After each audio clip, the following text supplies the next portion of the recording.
¿Qué tal? Soy Juan Carlos Girauta, os hablo desde Bruselas y como sabéis, este es un podcast patrocinado por Patriotas por Europa. Y yo encantado de volver a estar con vosotros. He visto que estos días ha sucedido algo que me interesa, ¿no? Porque hay una parte oculta y racional en la política contemporánea que creo que no, a la que no se le presta suficiente atención en sus justos términos, ¿no?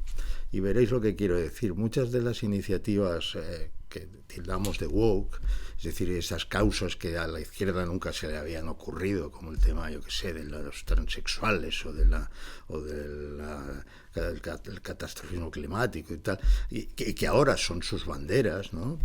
Digamos, esa transformación de la lucha de clases a la lucha por los privilegios identitarios. Dentro de esa transformación del mundo, de la ideología fragmentaria que llamamos wokismo, muchas veces hay un elemento, si no siempre, muchas veces hay un elemento completamente irracional, de pensamiento mágico. ¿Pensamiento mágico en qué sentido? Bueno, en el sentido de que el woke, el izquierdista contemporáneo, porque la izquierda no woke es tan pequeña que no vale la pena reservarles el nombre de izquierda. Entre todos los que se reclaman a sí mismos de izquierdas, pues la inmensa mayoría son woke.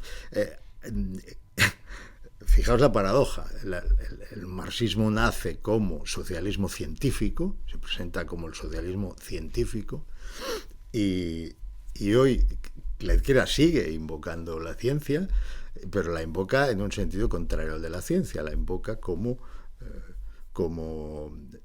dogma, es decir, la ciencia como parapeto para que no te preguntes, para que no critiques, para que no dudes, para que no aportes otras visiones, es decir, lo contrario del pensamiento científico. Bueno, eso ya lo sabemos, pero ahora ha surgido una cosa interesante, que es que hay un personaje destacado de la cúpula del Partido Socialista, que es César Luena, que digamos, ha tomado como bandera una de las causas del wokismo, pero quizá de las que se tenían menos presentes en España, ¿no? En otros países está más desarrollado el tema, que es esa de los derechos de los árboles, los derechos de los ríos, etcétera.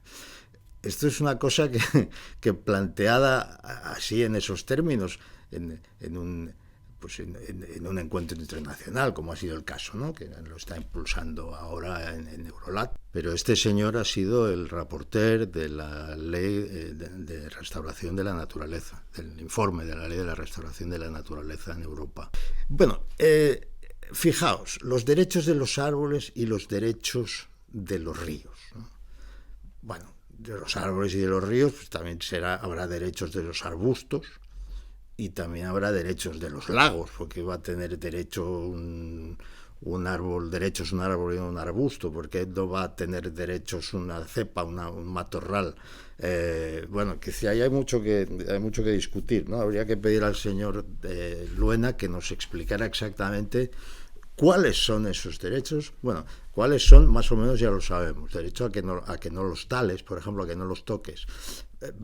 Les podrían aplicar los derechos de los árboles al medio millón de olivos que están cortando, que están talando están arrancando en Jaén para colocar sus monstruos renovables, ¿no? Pero esos provistos no tienen derechos porque tanto el PP como el PSOE están por la labor de arrancarlos. Pero bueno, aquí de lo que se trata es de consolidar alguna forma de autoridad de la naturaleza desatada sobre la función del hombre de ordenar la naturaleza. Esto a lo mejor el señor Luena no lo sabe, pero esto es profundamente antimarxista. Es decir, una de las bases uno de los presupuestos del marxismo es que el hombre está en la tierra para dominar la naturaleza.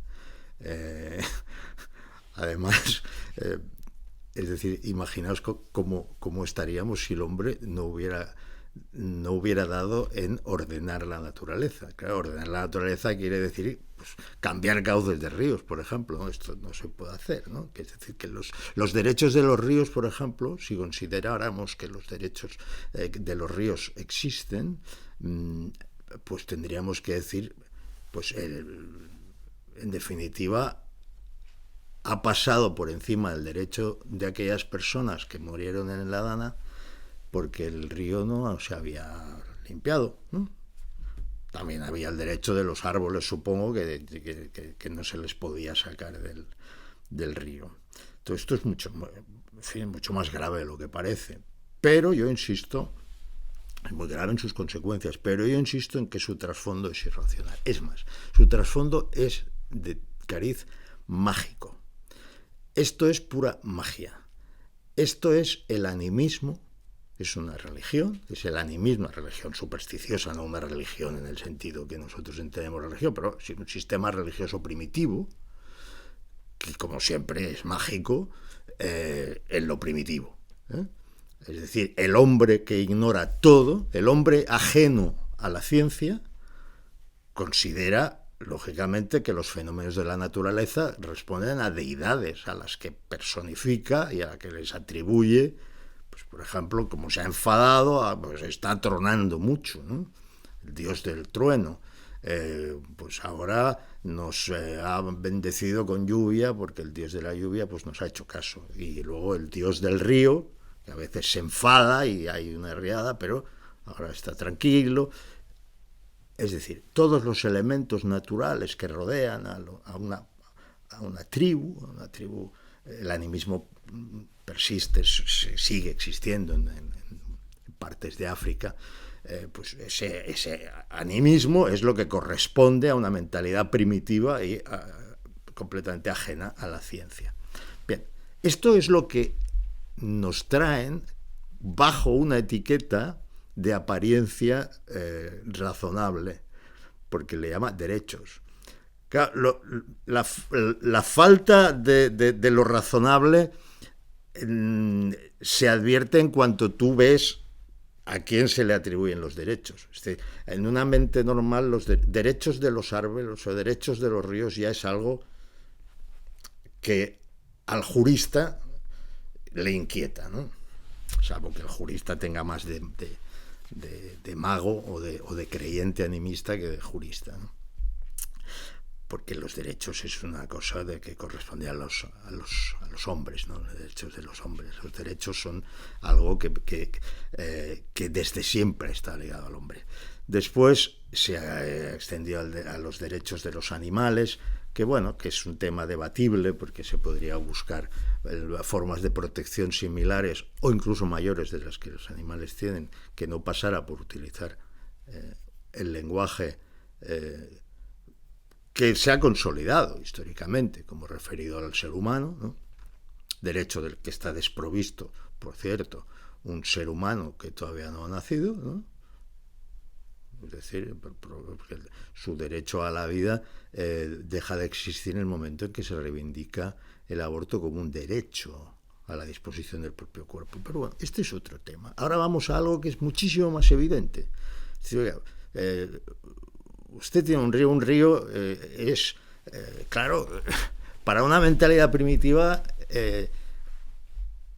es una bendición absoluta. Entonces no extraña, no es extraño que se le adore a ese río, ¿no? Que se le rece a ese río, o que se abracen a los árboles como hacen ahora, porque el árbol pues es un elemento natural impresionante. El que tiene un árbol ahí con un inmenso tronco se agarra al tronco y se siente parte de estas cosas que hacen ahora. Todo esto está muy bien, pero los políticos no deberíamos entrar en este tipo de asuntos. Es decir, los políticos no deberíamos fomentar una religión primitiva, que es lo que se hace hablando de derechos de los árboles y de los ríos. Los políticos no deberíamos invitar a la gente a la irracionalidad, sino todo lo contrario. Es decir,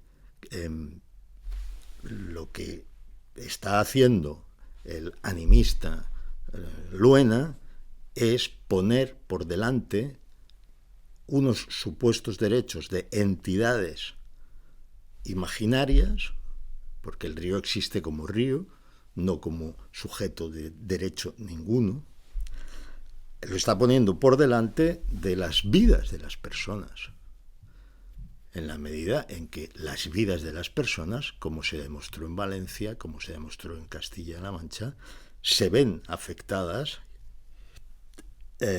gravemente cuando un caudal no está lo suficientemente cuidado, cuando un río no se limpia, cuando se considera que una presa es un atentado contra un ser espiritual, ¿no? Por lo tanto, no os dejéis engañar, mirad siempre detrás de las expresiones lo que se nos está sugiriendo. Aquí es más fácil que en otros casos, que conste, porque el hecho de decir derechos de los árboles, ya el que esté un poco acostumbrado al lenguaje jurídico, ya lo primero que le entra es una cierta... las ganas de reír, ¿no? Derechos de los árboles, tendrán ganas de reír. Ahora, si es un poco intensito, porque es woke, porque es alguien muy joven, porque es un niño pequeño, porque es un maestro woke, que es todavía más pequeño que el niño pequeño al que enseña, pues sí, se impresiona mucho y es lógico, porque se apela a la parte más... más natural, más, dicho de otro modo, menos civilizada, menos relacionada con la cultura, menos trabajada, menos científica del ser humano. Por lo tanto, está muy bien, quien quiera que se abrace a los árboles, pero por favor yo pediría a los políticos que se dediquen a lo suyo y que no se empeñen en promover religiones de sustitución. Este ha sido el comentario de hoy. Muchas gracias a todos por escucharme. Me podéis encontrar en X, en